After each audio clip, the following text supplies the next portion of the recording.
Milkmaid. I'm here today to fulfill a kind of promise to a couple of people who had asked for videos, and one of them was Bushcraft Family. Now, he had done kind of a prepper book review where he was challenging other people, and I had accepted the challenge, but really honestly have not had the chance and the peace and quiet to actually sit down and do it, and plus I wanted to think about it a little bit. He had mentioned something about bugging out. So here's my books and bug out. I am generally a bugging in type of person. I'm trying to build a homestead where I have my food grown where I am and I don't have to leave, but there is a possibility of having to leave. And we have to think through that beyond bug out bags and even beyond trapping and that kind of thing. So here are some of my more outside of the box, for the most part, books. Now, I'm not going to be carrying books with me, most likely, if I'm on foot. That's a lot of weight. There are potentially some that I would take with me if I had the ability to do so, and the room and the weight allowances, but for the most part, these are kind of reference for before I do that. Okay, so on to books. I had to pause there for a second, but you're still going to hear snuffling in the background. My first one is a pretty basic one, but I found it to be really helpful, and that's Bushcraft First Aid, a field guide to wilderness and wilderness emergency care.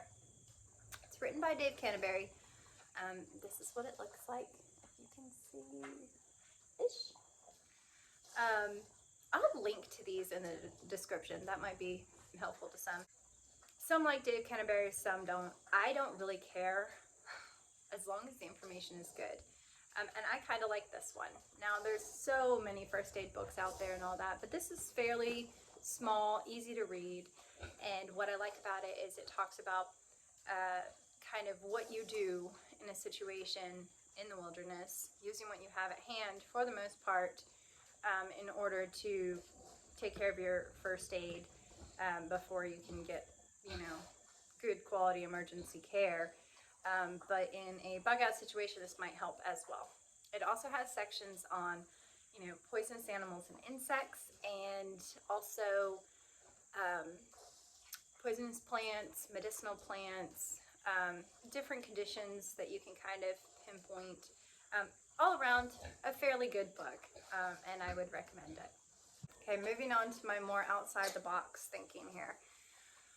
When you are in a bug out situation and you're having to navigate all the difficulties and you come across people of various types, people can be your greatest resource and they can also be your greatest liability.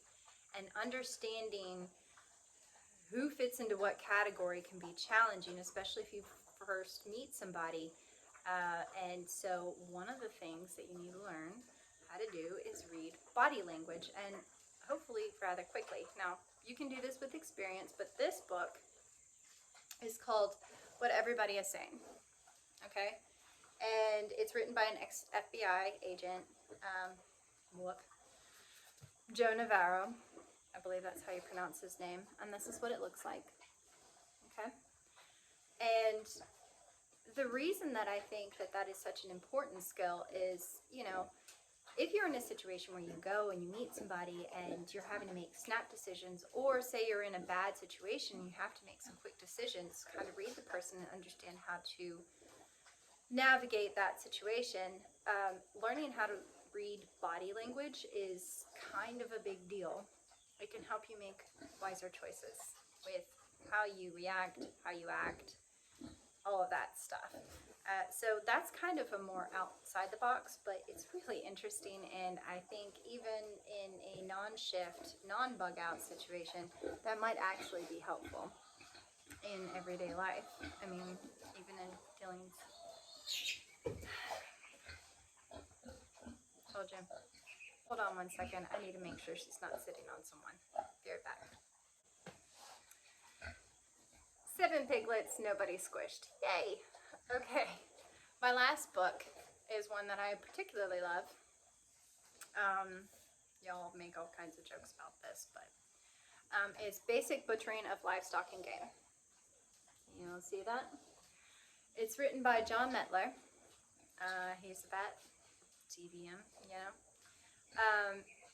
This book is really well loved. If you can tell, you can see it's got all kinds of stains on it because I have referenced it in the middle of butchering a variety of animals. The reason that I think this would actually be a good book to get is I don't care if you live in the city and you've never messed with anything other than pets. If you only buy your food from the store already cut up, having that skill, having the ability to butcher an animal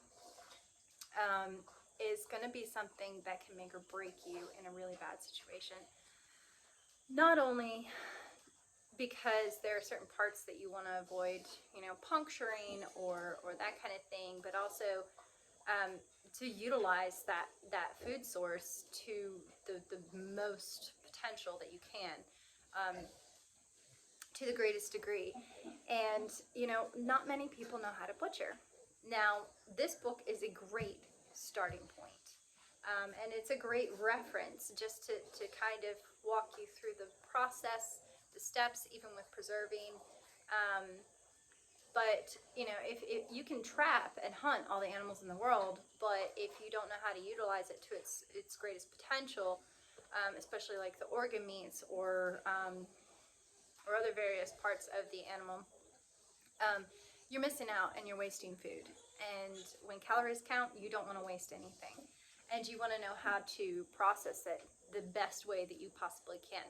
Now, those are the books, but I've got to say, on top of that, when it comes to the butchering, if you've never done so before, I highly recommend you find a homesteader or a farmer or a workshop of some kind and go and learn how to do it with your hands. There is nothing that sticks more than that first experience of butchering an animal. And yeah, it can be hard, especially if, I mean, I think honestly it's a little hard for everybody, no matter how BA you are.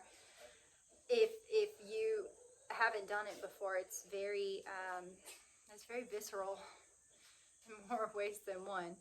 But you really get a sense of how the meat's put together and how the animal's put together, the different parts of it. You know, mammals are different than birds. Some mammals are different than ruminants. You know, all those things. But once you, once you have done it once, you're going to have a much easier time doing it again. And in a bug out situation where you have the opportunity to harvest the meat, not knowing how to do it is really going to hurt you and slow you down. So if you have the ability, the chance, the time to do so, I would super highly recommend it because it's a lost art and we need to find it again.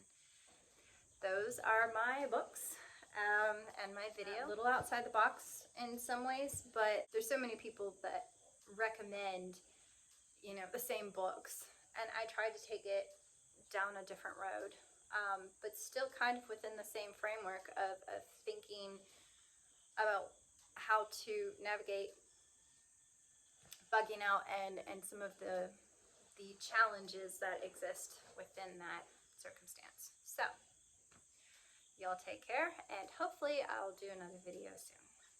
Bye.